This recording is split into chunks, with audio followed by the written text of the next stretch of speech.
Hey friends, welcome to Bokeh, a podcast exploring the ever-blurring lines between the personal and business lives of professional photographers. This is your host, Nathan Holritz, and I'm happy that you can join me today in connecting with photographers and entrepreneurs as we discuss photography, business, and, that sometimes messy thing that we call life. This podcast, it's brought to you by Photographer's Edit, custom image editing for the wedding and portrait photographer. Just visit photographersedit.com. All right, Bokeh Podcast listeners, we are back for another episode, and I'm here with, a new friend of mine, Brooke Schultz. Brooke, thank you so much for making time for the Bokeh Podcast today. Oh, thank you so much for having me. I'm pumped. Well, and something that's begun to happen with the podcast as of late is that we've had some photographers reach out and say, hey, I'd love to be on the podcast. And I think I may, in the outro of the podcast episodes, I even invite people to email me, to contact me. I'm glad that you did. I'm glad that we get to have this conversation.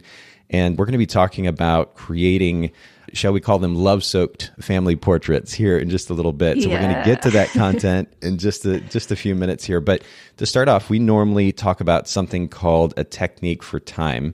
And very simply, this would be something that you do maybe in your day-to-day workflow or through the week that helps you create time and space for yourself as a photography business owner so you don't get burnt out.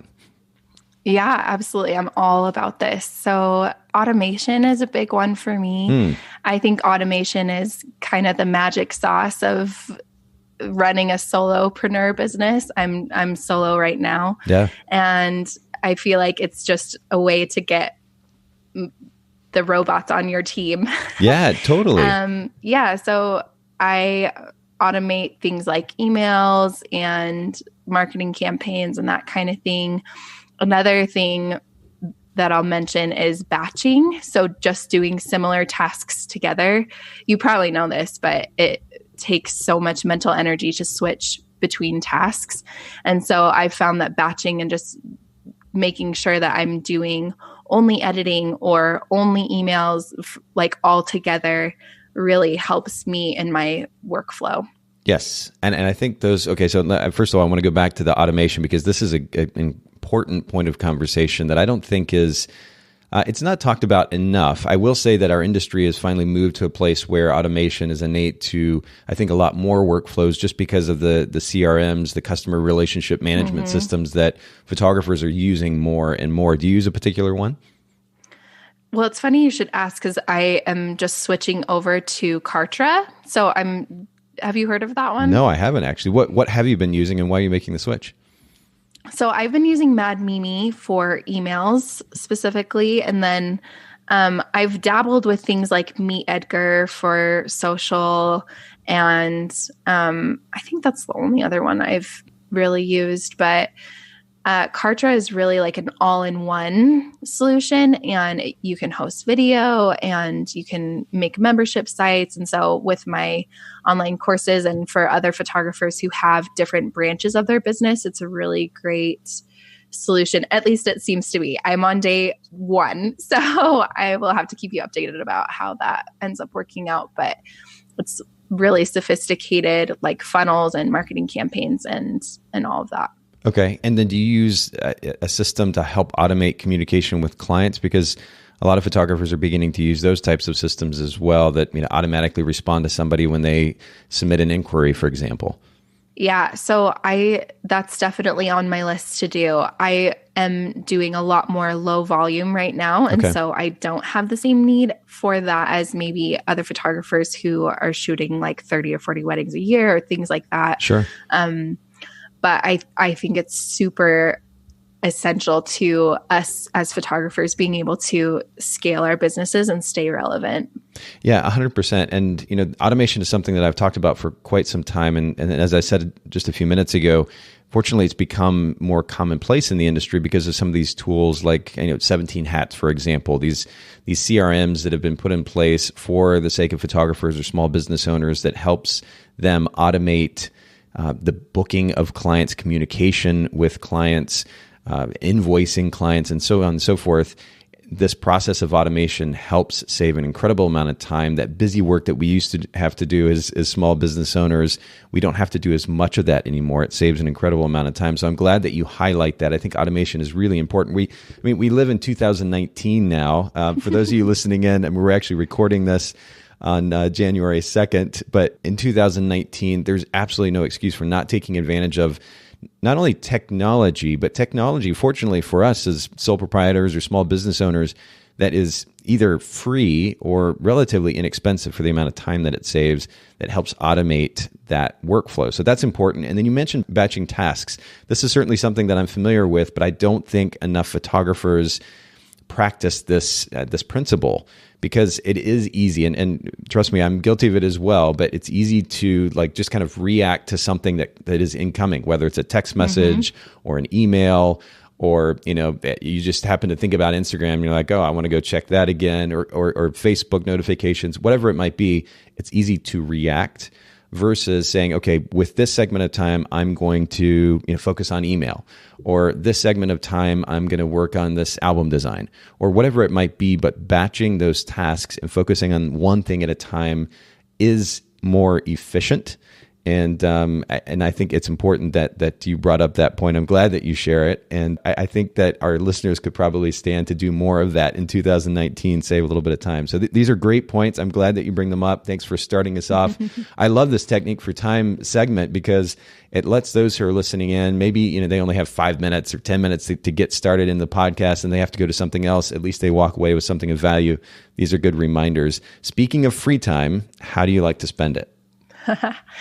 Well, when you ask me about free time, I just laugh because I'm like, what's that? But you mentioned before we started actually that you have 3 kids. Just that in and of itself keeps you busy. Oh yeah. And so, free time in the sense of nothing to do doesn't really exist in my world, but I love it that way. And so time when I'm not working is spent with my kids, with my husband, my family, and also with friends, like other photographers and business owners. Yeah. I think that sense of community is so huge. As photographers who mostly work alone, we really need to pretend like we have coworkers sometimes and go hang out with other photographers. I also just love everything creative. I'm a musician, I'm a writer. So I just love to create in any sphere. Well, this is something we've talked about before, but I can't agree with you more about this idea, the importance of community. And I am still amazed. I think I've kind of gone from fixating on it and being frustrated with it to just realizing that this is a tendency a lot of times, not just in the photo industry, but I think in a modern American culture in general, which is to avoid making the effort to actually spend time with people in person. And I realize it happens. It's not that it's not happening at all. But the excuses that I hear at times from people about why they, quote, don't have time or, quote, too busy to make it to a get-together, it's surprising to me. And I'm not sure why people don't want to connect more than they do. And everybody has their own reasons, I realize. But I think it's absolutely vital, not only for the health of us individually as human beings, but also for the health of our business, that we're making connections, that we're furthering relationships. And, we can learn so much even just from those conversations, not to mention, of course, the benefit of just connecting with other human beings. So I think that's really, really important. And then you mentioned your 3 kids, spending time with them and your husband. Is there something that you guys like to do when you have like a free evening together? Oh gosh.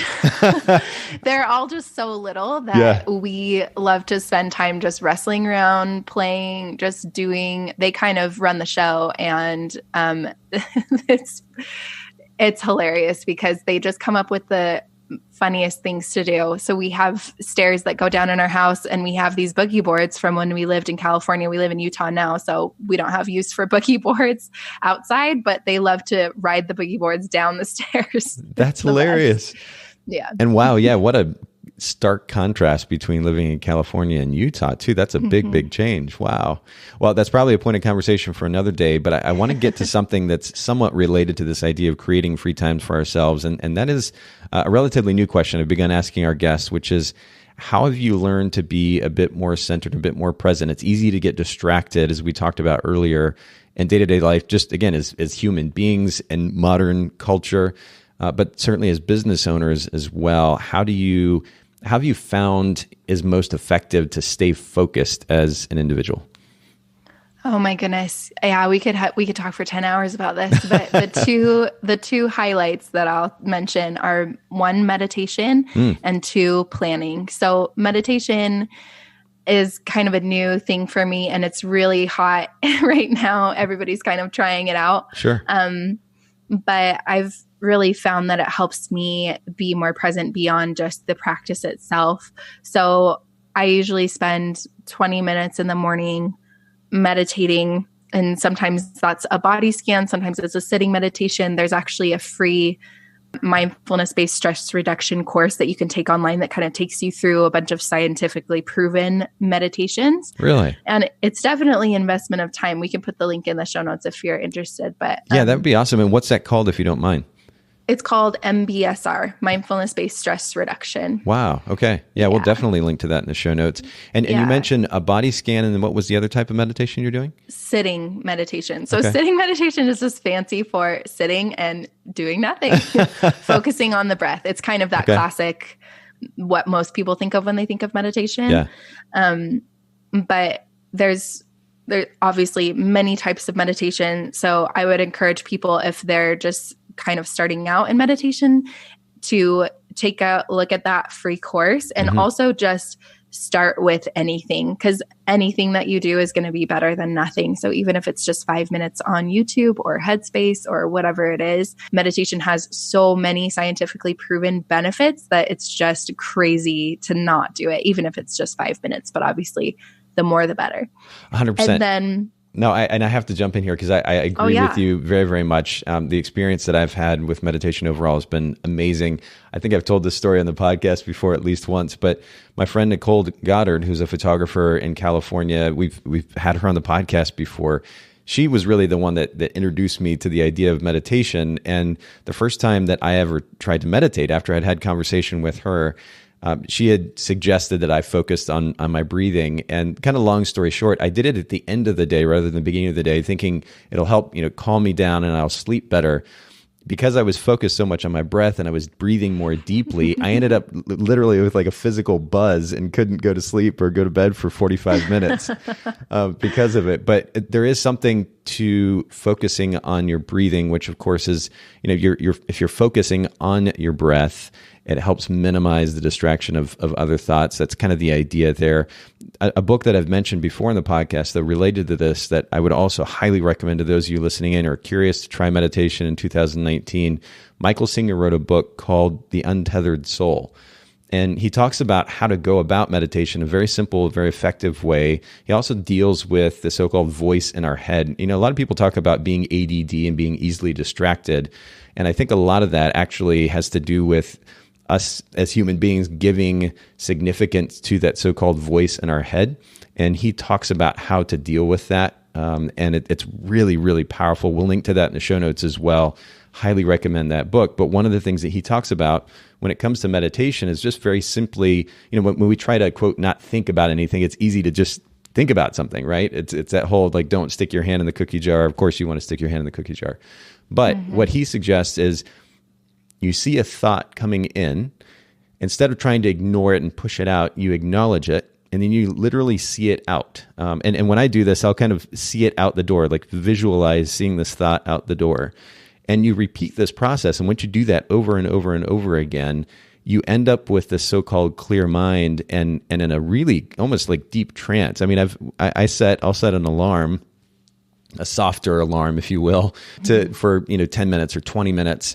And there have been multiple occasions at this point where it kind of it pulls me out of this trance almost. But a lot of that has been created by going through this process. So for those of you who are like, I can't not think about anything, that doesn't make any sense. Try the idea of seeing the thought, acknowledging it, letting it out, because it's almost as though your brain processes when you're sleeping. It kind of organizes your mind, if you will. And that's a very simplistic way to describe it. But you're going through this meditative process is it's a similar idea. And if you're just going all the time as a business owner, just as a human being, and you've got so much going on in your head and you're not taking the time to actually process that, sitting and meditating for 20 minutes actually gives you the space to do that. And going about this process that Michael suggests is really great. I'm really curious about that course, Brooke, that you mentioned as well. So we'll link to both of these in the show notes, and I can go on and on about this. I think it's a really important topic, but thank you so much for bringing that up. And you were starting to go to something else too. Yeah. One last thing about meditation too, because I love everything that you just said, because lots of people do have that hesitation, like clear your mind. What's that? I don't want to do that. I don't know how to do that. That's way too hard. But one of the elements of meditation that I love the most and have had the most transcendent experiences with is this idea of acceptance, and that you just accept exactly what is. And when you start to do that, it sounds so simple, but when you start to do it, you realize how little we practice that as humans. And I mean, that's a great thing, to have ambition and to have goals and to be constantly wanting to do new things and evolve to new heights. That's what we're designed to do as human beings. But that practice of accepting what is and without any agenda to change it is so beautiful, and I think can really translate to our photographic processes as well, that when we are working with subjects, instead of wishing that anything was different, whether it's with you or with your subject, that powerful presence of accepting exactly what is can really transform everything. Yeah, well, I think there's an innate to that. And again, very interesting point of conversation we could probably spend a lot of time on, but there is innate to that behavior. And again, I've been guilty of this as well, is a tendency to want to control the situation, right? You want to, you're not comfortable with it. It's pushing you outside your comfort zone or your little box, if you will. And you're wanting to try to control the situation. It reminds me of that quote that I think, at least in our culture, has been given to, or is said, that Bruce Lee said this thing about be water, my friend, right? So the idea is, if something drops on the surface of a calm, serene pond, for example, that those ripples happen in response to that rock, for example, that pebble that's been dropped into the pond. But then the ripples happen and it goes away and it's smooth again. And the idea here is to kind of go with the flow, if you will, and learning to be okay with the situation, to go with the flow, to not tense up. I think of another analogy here, which is, they say if you realize you're about to go to be in a car accident, the last thing that you want to do is to tense up. If you tense up, there's more likely a chance of being injured. Instead, if you and it's not natural per se, but if you can learn how to relax in a scenario like that, there's less likely a chance of injury. Hopefully, most of you don't have to go through that experience. I've personally experienced it, and it actually works. But regardless, It's this idea of not tensing up and getting frustrated and getting mad with the situation, but instead being like water, letting the pebble hit the water, let the ripples move out, and then back to normal again, going with the flow. And I think that's so, so important. It's a great principle, and I really appreciate you sharing that. Yeah, I love that. So planning was the other thing I was going to mention really quickly. Yeah. And it's a very underrated skill, because when we don't plan, then we are left to our lower brain, the parts of our brain that are more animalistic and just focused on survival, the parts of our brain that get scared, fight or flight, like all of that. And when we are planning, we're using the highest part of our brain, right? The prefrontal cortex. And so applying that to whatever you want to do, whether it's short-term goals, long-term goals, just planning your day, that really helps me be more present, because when you have that plan from your highest self, then you're able to just follow it and build so much trust in yourself and presence in just carrying out the plan versus kind of floundering around in that lower brain space. And of course, the funny thing about this is there's quite the dichotomy between this idea and the idea of learning to go with the flow, right? Sure. So I think the healthy balance, and this is something we've talked about in the podcast before, is creating a structure, but not simultaneously trying to micromanage your life. I think there's an opportunity to create structure which gives us direction through a day or through a week as a business owner, because we are, as you were alluding to, Brooke, being proactive in that way, but then also creating a certain looseness, flexibility in that structure that allows us to go with the flow if something changes, I think is also important. Yeah. And there are different ways to go about this. One of the things that I've talked about on the podcast before is, for example, if you plan 3 most important or 4 most important tasks for the day, that ideally can be completed, say, in 2 to 3 hours, maybe 3 to 4 hours, instead of planning 60 different things that you have to do for the day, then that gives you some flexibility, some freedom to react if need be to an unexpected situation, to learn to kind of go with the flow. But then simultaneously, the very fact that you've planned those things gives you direction. Instead of just reacting to literally everything in your day, you're working toward accomplishing particular goals. In this case, accomplishing 3 or 4 proactive tasks, those things that are going to actually drive your business forward. So there's a funny contrast between these ideas of going with the flow and then creating structure and planning, but I think they can coexist. And again, great principle. I really appreciate you bringing that up. I think I'm a little bit too hyped up on caffeine, and I'm coming back off of a Christmas break and taking time off work. So I'm excitedly talking probably a little bit too much, but I want to jump to the next question here. And that is, what is the most impactful book that you have read, or one of the most impactful books that you've read to date? Oh my goodness. I recommend this book to everyone in the world. Okay, awesome. It's called The Big Leap by Gay Hendricks. Okay, wow. Have you read this book or heard I of haven't. it? No. And of course, we'll link to this in the show notes for those of you listening in, Boca, BOKEH podcast.com. But what's the book about? It's all about the idea that we are the only ones who hold ourselves back from success. And it's a really quick read. And the concepts that he introduces about, he takes you through kind of why you're blocked in success and how to make that big leap to being kind of the best version of yourself. But in a way that's not too woo-woo and it's not too concrete. It's like the right mix of both. And it's just a really short, easily digestible read. Yeah, if there was a quote that represented, I think, the biggest idea that I've learned, and frankly, I'm still learning to apply to my life, it's the notion that it's what you make of it, right? And innate to that quote is this idea that we need to take responsibility for our life. The reality is we can't control everything, as we talked about earlier. But the notion that we're going to put the responsibility for the success of our life on someone else, on a past experience, this thing happened to me, this person happened to me, etc. It's defeating in the end. Or as Tony Robbins would say, it's a limiting belief, right? And so this idea that you take responsibility for your life, that you're proactive versus reactive, again, it's so important. And I'm really curious now about this book. I have so many books on my list right now to read, but I may have to add this one in because I already like the philosophy, and I appreciate you sharing that as well. Let's get to photography a little bit. Talk to us a little bit about how long you've been in business as a photographer and the kind of the backstory, how you got started.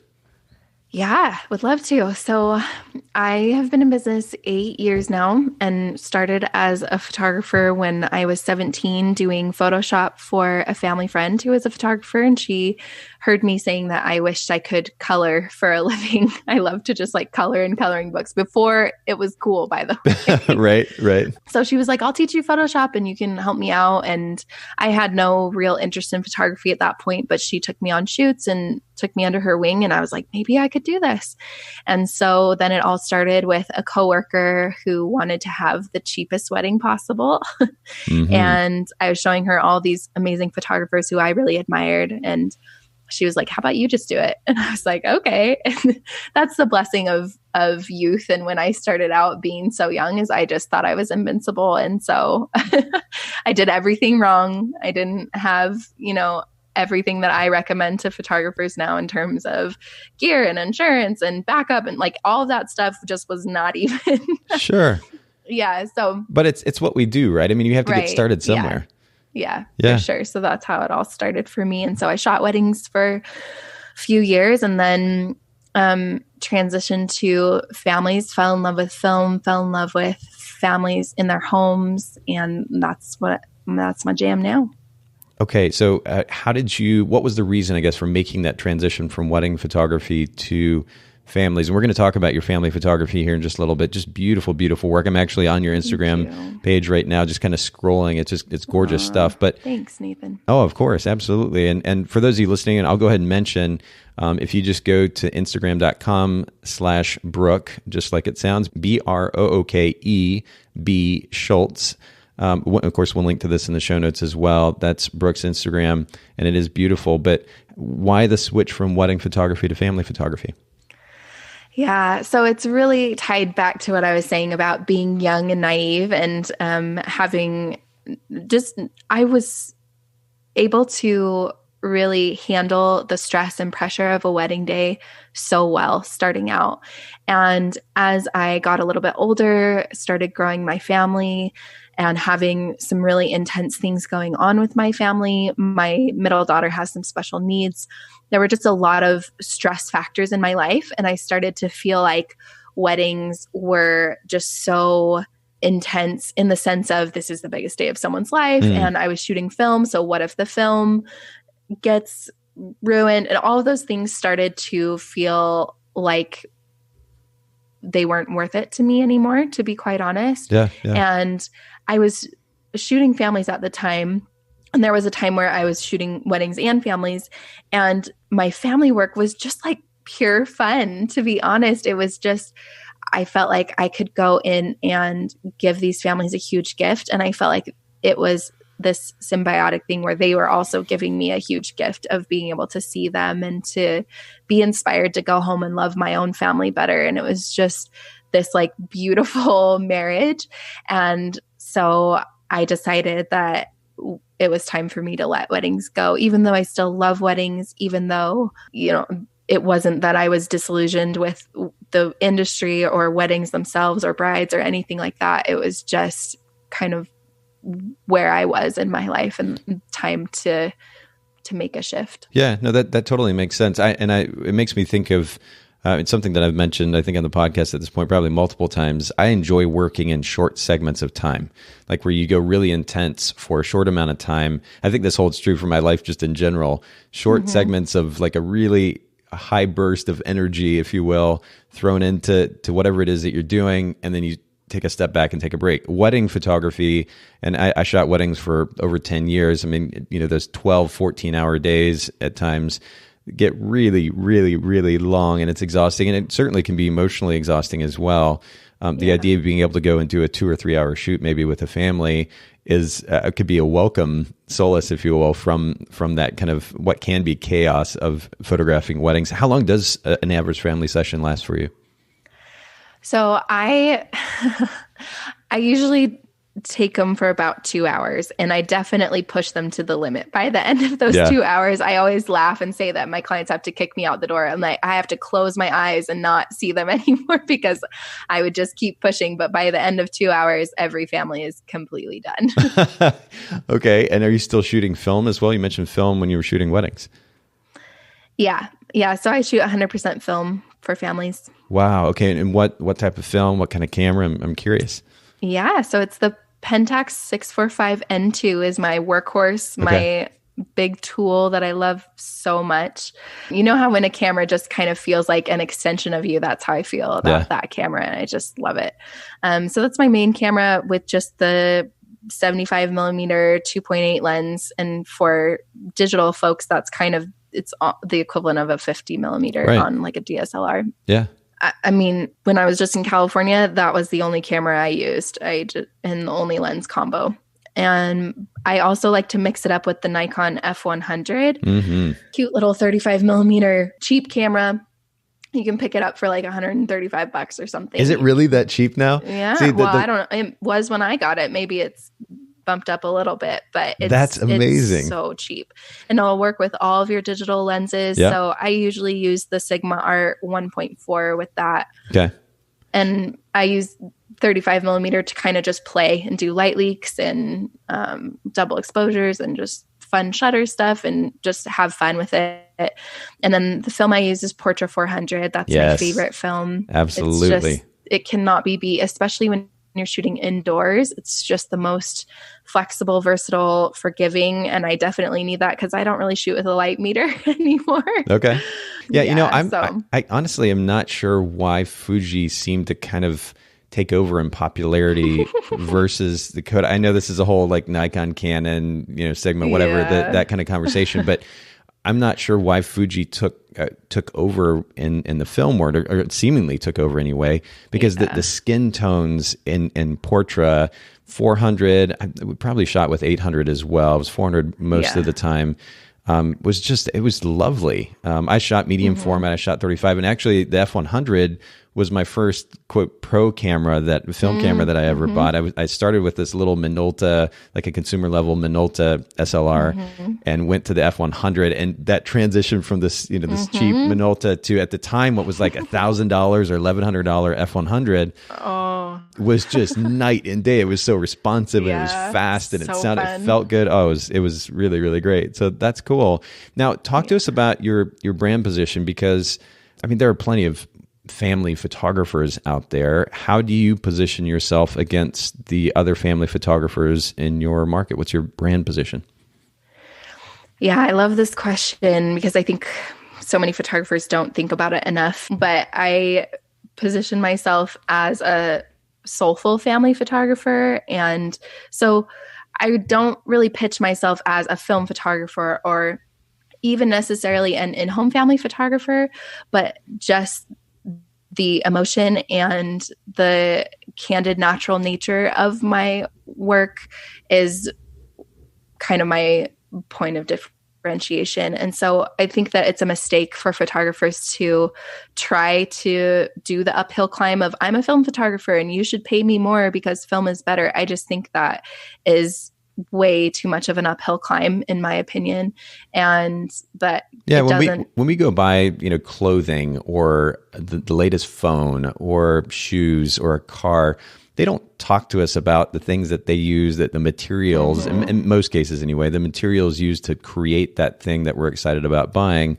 And we have to remember that most consumers who are purchasing photographic services from us, they don't care about the nuances that we do as photographers. Exactly. We have to set that aside, stop projecting that on clients, and focus on the experience that we're giving them. And it seems like that's what you're doing in this case. How do you communicate that though? Because if I'm playing little devil's advocate, there are plenty of photographers who are, they talk about creating images that house emotion, that are raw or candid in nature. How do you create more of a distinction with your clients? Soulful is not a word that I hear photographers use much, if at all. So I like that. But how do you communicate this effectively to potential clients? Yeah, this is a great question. I'm glad you brought it up. So I think it's really interesting in the current market how easily accessible images are. And so the more easily accessible images become, if you want to call it saturated, if you want to just call it technology, whatever labels you want to put on it, good or bad, that's what it is. And the more that access, the easier that access becomes, the more we have to differentiate ourselves. Yes. And at a certain point, you can drive yourself crazy just thinking, well, I don't know, I'm not that different. But the thing that no one can take away from you is your unique voice and you. And it's the difference between being a commodity, having somebody look for a photographer, any photographer, versus seeking you out to work with you. So I do that through a personal brand and through putting my personality, my experiences, my writing, myself out there as the face of my brand. That's not the only way to do it, but that's the way that really resonates for me and feels most true to me. And are you doing that through your website? Do you have a blog? Is there a different format that you're using? Yeah, so website, blog, Instagram, and most recently I have started a podcast of my own about creativity. So that's awesome. Thanks. Yeah. So it's kind of an interesting mix for me right now because most of the people who hire me to photograph their families are also photographers, and I do education for other photographers. So it's kind of an interesting mix that way that I didn't necessarily intend when I first started out and wouldn't necessarily recommend to everyone. Okay. But that's kind of become my client base. And so because of that, then the podcast about creativity is appealing to photographers, but also just my target market is people who are creative and can appreciate those aspects. And what's the name of the podcast? It's called the Heartful Podcast. Okay, cool. Yeah. We'll make sure to link to that in the show notes as well. And that's exciting.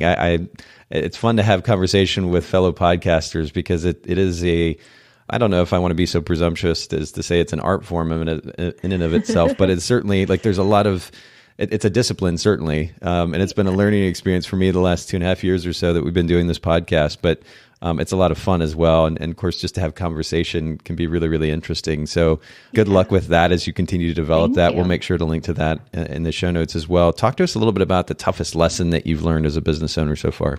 Oh man, this is, I have a little series on my Instagram called Preach Book Preach because I get a little preachy. So just talk me off the ledge if that comes out too much. Fair enough. But the lesson that I've learned that's been the hardest to learn might sound obvious, but it's that you're going to fail and you're going to look stupid, and to be willing to show up for that instead of trying to hide and shield yourself from that. So I think a lot of times as people who are ambitious and driven, and you maybe even start out and achieve a certain level of success or a certain level of just satisfaction with your own work, it can be hard to kind of go from there and to take the next step because then you have something to lose, right? But the lesson that I've learned and what I would hope your listeners take away is that you're gonna look stupid and fail and fall down either way, whether you go after what you truly want or whether you try to hide. And so it's the difference between looking stupid and failing and making mistakes while you're trying to hide and live a small life, or doing that along the path to your biggest dreams and goals. Huh, that's interesting. Can you comment at all or kind of share what that personal experience was like? Because I mean, you're obviously very passionate about it. So this comes from personal experience. What did that look like for you? What did that process look like? Well, I mean, it's taken so many different forms. I mean, from stepping away from weddings when that was the thing that was working. I mean, nobody was really asking me to become a family photographer. When I first started in family photography, I was known for my wedding work and I was featured in Martha Stewart weddings. Like I had kind of the check boxes that I wanted at that point. Sure. And so going after family photography was a big risk for me, and it definitely did not pay off right away. I had a lot of struggle and time where I was basically begging people to let me take their family photos, and not just an initial portfolio thing. It was probably a good year where I was really struggling. So I hesitate to like give a blanket advice statement in that, but just being able to listen to what your highest self knows and what you truly want. Yep. Even and most especially when nobody is asking you to create it. That's kind of my fascination with creativity, is that we spend all this time doing things that nobody has really asked us to do. That really ties back to, you know, the fear of looking stupid and the fear of failure and all of that, because it's not like you're commissioned by Kodak to go out and shoot these amazing family images. It's just true. A desire within you, and you have to be the visionary in your own business. You have to own that, because nobody else is going to give you permission, not even, and even most especially not your clients. If you're waiting for clients to ask you for things to provide them with services, whether that's albums or family photography or something new that we haven't even thought of yet, that's not their job. That's your job. Your job is to be the visionary in your own business and in your own life too. How do you balance though the provision to clients or potential clients of something that they actually want, right? I mean, being a business owner necessitates listening to the market. How do you balance doing that on a practical level as a business owner with simultaneously doing what your heart says? And like, how do you avoid getting so carried away with what your heart's saying that you lose the practicality of what's going on right in front of you and providing what your clients actually want?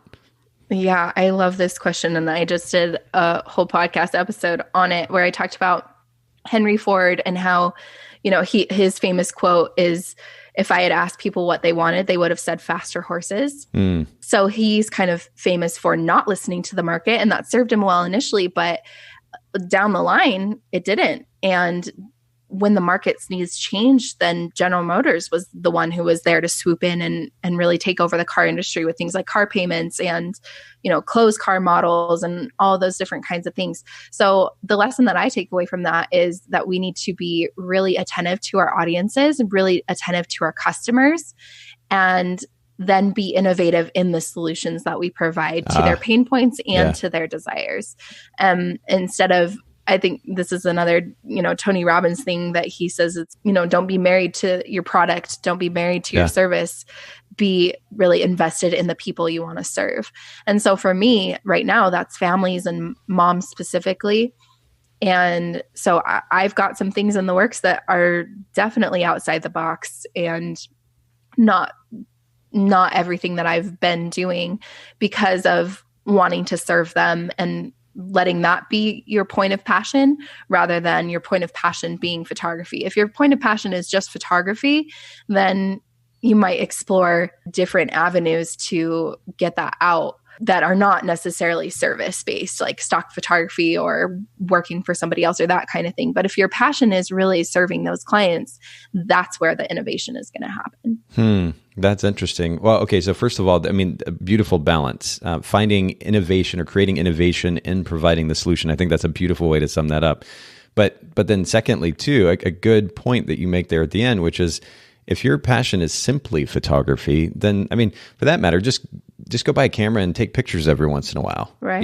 And leave it at that. No reason to go through all the stress and pain of running a business just for the so-called passion of photography. But there is a difference between passion for photography and passion for service, and they can coexist, but understand the difference between the two because, again, that distinction will make a difference and potentially even how successful you can be as a so-called professional photographer. So, wow, this has been really great conversation, Brooke, and I really appreciate sharing your thoughts on all of these things. Let's get into kind of our primary focus for today, which is your style of family portraiture. And this idea of creating candid style family portraits isn't a new thing per se, but the way that you focus on highlighting the connection between your subjects, I mean, that is a specialty of yours. And one of the things that you kind of alluded to in our conversation leading up to the interview today was going in, asking the right questions. I think asking the right questions as human beings, as business owners, to ourselves is really important. We've mentioned Tony Robbins a couple of times in this podcast, and that's also something that he emphasizes. But if you're going to go into capturing a family portrait, what are the questions maybe that you ask yourself or that our listeners should be asking for themselves in order to effectively capture that connection between their subjects? Yeah, I love this question. Amen to everything you're saying about mindset being so important in life and in a family session or any kind of session. So I think it's helpful to say what not to do. Yeah. Because what most photographers do is to prep for a session or when they're thinking about kind of doing something new in their photo sessions, they look outside of themselves. They look at Pinterest or whatever, and they look to all those outside sources and fill their brain with all those images. And I'm not saying that's bad, but I'm saying if you stop there, that's kind of where it falls short. Because if you're just looking at those images and kind of waiting for the stars to align to be able to create those images, you're going to be really frustrated. Like we were mentioning in the beginning, trying to control the session, not being able to go with the flow, all of that. So instead of doing that, what you need to do is think about what your story of family is. What story do you want to tell about what a family is? I'm so fascinated with this idea because when you think about it on paper, it really doesn't make sense why we live in families. Why don't we just live alone where we could control everything, where we would have so much more money and resources, where nobody would be able to hurt us, and we definitely wouldn't be, woken up in the middle of the night by a crying child. Like on paper, it doesn't make sense. And yet here we are still living in families and finding so much joy in it, despite all of that added everything. So as a photographer, what do you want to say about what a family is? How do you want to communicate that visually? And most people just say like, oh, I want them to look candid and happy and loving and natural. That's not a story. That's not interesting or specific, yeah, right? That's true. Because there's no book that says everyone was happy and loving, the end. Like, that's not interesting. Nobody's going to buy that book. So what do you want to put in your story of family would be the question that I would propose to anyone who's considering a family session. Okay. So, and this is I love the way that you summed that up, that you described the difference between just simply going in to capture a candid photograph and how that isn't actually a story. But I don't know. I'm a little bit torn here, because if we're going in with the question of what story do I want to tell, can you effectively capture the story of that family versus asking what the story of the family is and then attempting to capture that? Yeah, this is a great question. And I get it a lot from other photographers. Like, okay, that sounds kind of selfish. Just like go in and execute your artistic vision and don't let your clients have any say in anything. Yeah. And it's definitely a valid point. But the thing is that any photographer that you hire them because of their vision and their story, the story that they want to tell. So anybody who's been photographed by multiple photographers understands this principle, that you are portrayed a certain way by certain photographers and portrayed a different way by other photographers because of what they're looking for. True. And I think that this is ultimately in service of our clients, because it helps them, number one, know what they're getting, that they can see your style of imagery and say, yes, I want to be in that story. I want my story to be told in that way. Because the nature of photos, right, is that they're a selective story, no matter who you are. And going in and saying, I'm just going to capture your story and I'm just going to be there for whatever your story is. I think that turns you into a button pusher. And that's when you get the clients that come to you with a million Pinterest pose checklists and say, I want this picture and this pose and this person smiling this way. And of course there's a balance. So in my courses and everything that I teach, I don't teach just you do your story of family and that's the end of everything and don't pay attention to anything that's going on. It's definitely a dance between coming with everything that you want to portray and things that you want to tell, knowing that they've hired you because they want those images from you. Number one, being confident in that. So many photographers are like, I prepped and I was so excited and then I panicked because I thought that they wanted just a million pictures of them smiling at the camera. When really, if they've hired you and you've done your job of just showing what you want to shoot, then they've hired you to create the images that you're showing. And so that becomes your job. And it becomes a disservice to them to give them 25 pictures of them posed different ways smiling, if that makes sense. It totally does. I think, we've talked about this idea of managing expectations before in the podcast, but it can't be emphasized enough. Show the stuff that you want to photograph and leave it at that. Don't worry that they want something else. And it is on the photographer to show only what it is that they want to capture. But yeah, I remember my business partner when I was still photographing professionally, was photographing family portraits 98% in black and white. And the Chattanooga, Tennessee market, was small, conservative, southern town. That was extremely unusual. And most photographers would just kind of balk at the idea. But that's what she was showing. That was the type of work that she was showing. And so clients expected it. As long as you manage the expectations appropriately, it's not going to be a problem. So I love that you highlight that. And I also like this idea that story is king. That is what drives. What is the story that you want to tell? And then that kind of give structure to the way that you approach the session. But then let's add some practical elements to that too. If you're focusing on that, you're focusing on the story going into the session. Simultaneously, how are you, and maybe you don't pose. Are you posing? How are you creating these images that look the way that they do it? Again, I'm on your Instagram account and I'm just scanning through, and there is just beautiful, candid work, lit beautifully, and seemingly like you have a lot of control over the situation. Are there particular ideas, tips, tricks that you follow that our listeners can follow to effectively capture that kind of candid, love-soaked imagery that's your specialty?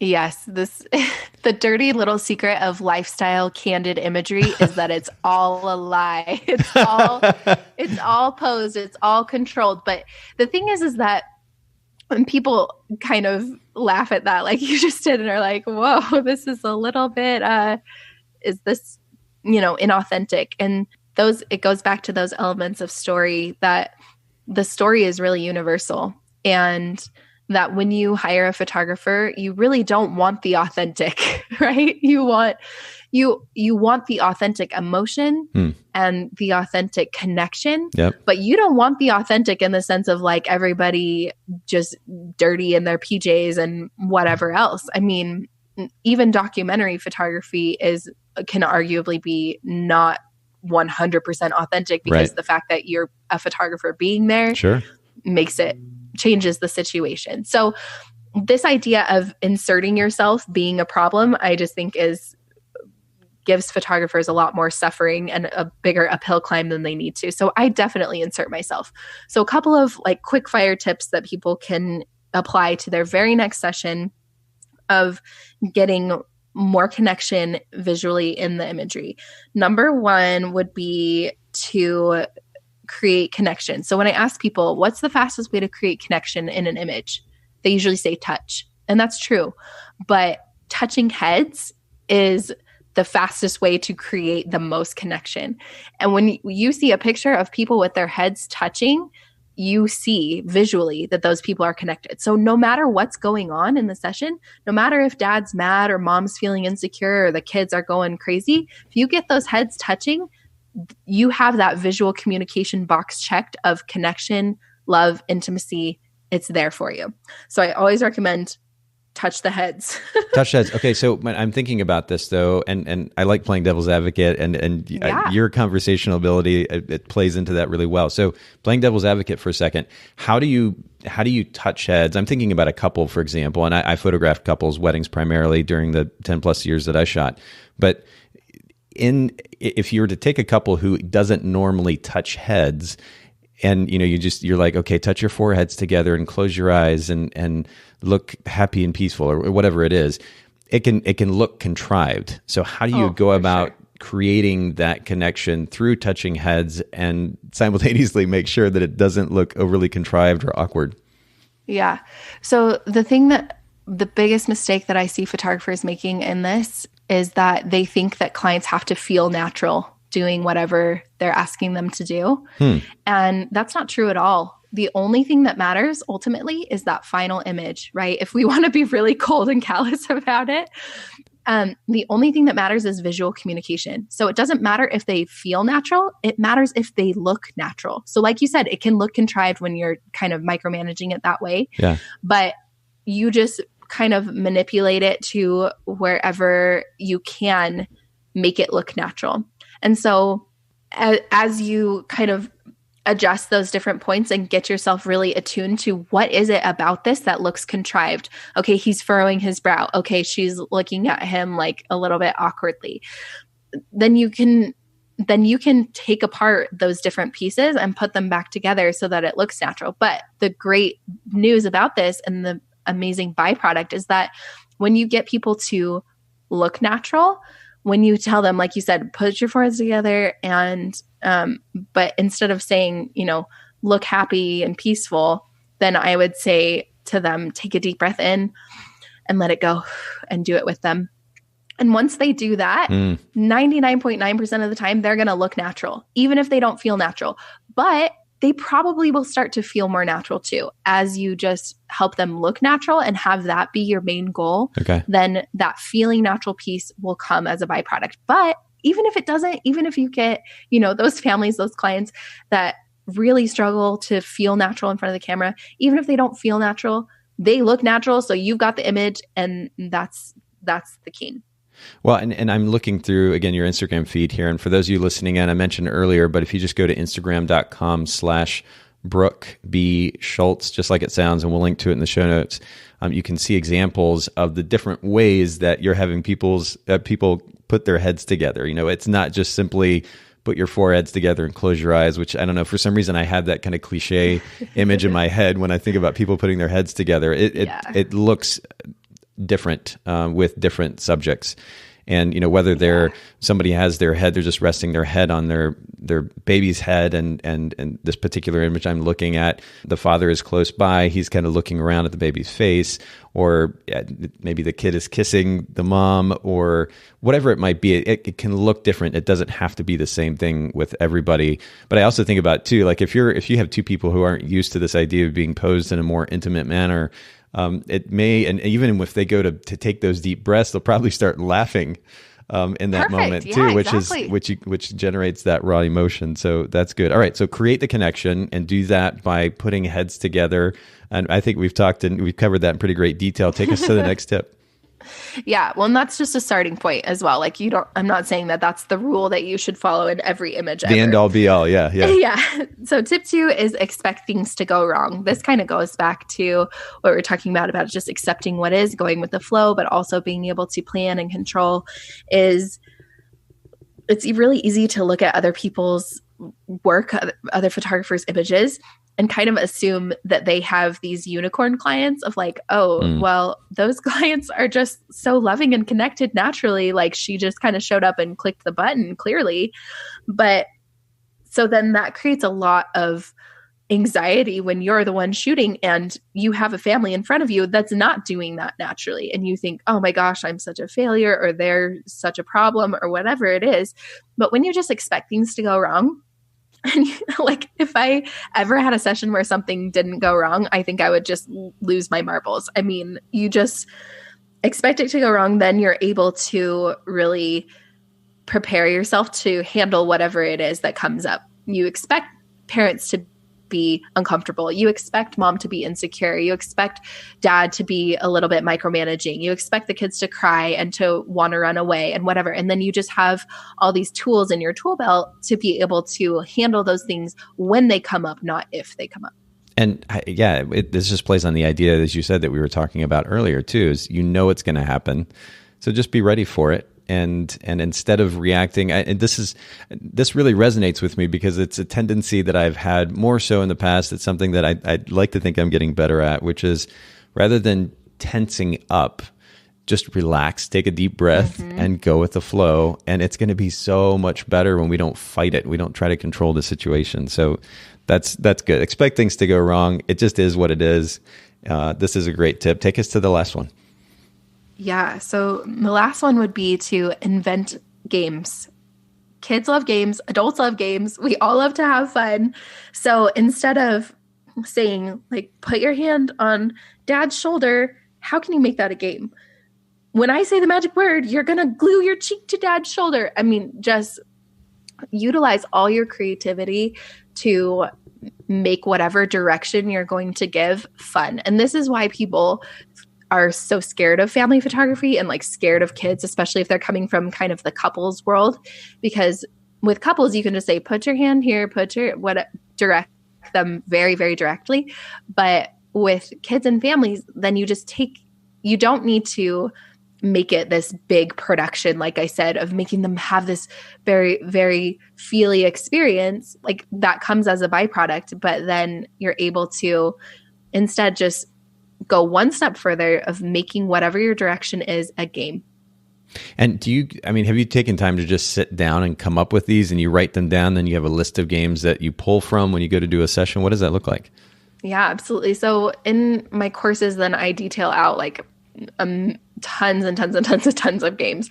But I think the more important thing is to have the skill of being able to make whatever direction or image that you're going for into a game. So I definitely practice the skill before sessions. So I'll think of new games that can be based on directions, or they can be based on kind of a feeling that I want to create. So for example, if I want to create motion and experiment with motion, then I might think of the game of tug of war and have them play tug of war, like an experiment with what's it like if mom and dad play tug of war? What's it like if the kids play tug of war? What's it like if we play tug of war with feet or limbs or whatever? So being able to have kind of a core base of games and then riff on those within the session. That totally makes sense. Okay, so we'll make sure then you've mentioned your courses, and this might be something of interest to our listeners too. So we'll make sure to link to your courses in the show notes. And again, for those of you listening in, take advantage of the show notes, bokehpodcast.com, BOKEH podcast.com. Haley puts together very detailed show notes from these interviews, and it's definitely a point of reference as you continue to develop your photography businesses. Check out the links, the resources from this episode as well. And speaking of this episode, Brooke, thank you so much for making time to kind of share your perspective on life, on photography, businesses, and then more specifically on how to create these wonderful family portraits. We'll make sure to link to your website, your Instagram in the show notes, but can you go ahead and share those with our listeners as well? Yeah, thank you so much for having me. First of all, it's been a treat. So people can find me, like you said, on Instagram at Brooke B. Schultz. I also have a free Facebook group for photographers that we can link to in the show notes. Anyone's welcome to join if you are interested in these ideas of creating more soulful, heart-led images. My website is brookschultzphotography.com, and I have a little freebie for your listeners. If they want to go to brookschultzphotography.com/bokeh, okay, they can grab an audio download of how to prep your clients for a lifestyle family photography session. Oh, that's awesome. Perfect. Yeah, we'll make sure to link to that in the show notes. You all listening in, go check out the show notes, get that free audio. And Brooke, thank you again so much for making time for the Bokeh Podcast today. Thanks, Nathan. Thanks so much for listening to the Bokeh Podcast today. Will you let us know what you think by leaving a review of the podcast in iTunes or maybe in the Apple Podcast app? And I'd love to hear from you personally with your thoughts about the podcast, maybe suggestions about future topics and guests for the show. My direct email is nathan@photographersedit.com. The Bokeh Podcast is brought to you by Photographers Edit, custom image editing for the wedding and portrait photographer. Just visit photographersedit.com.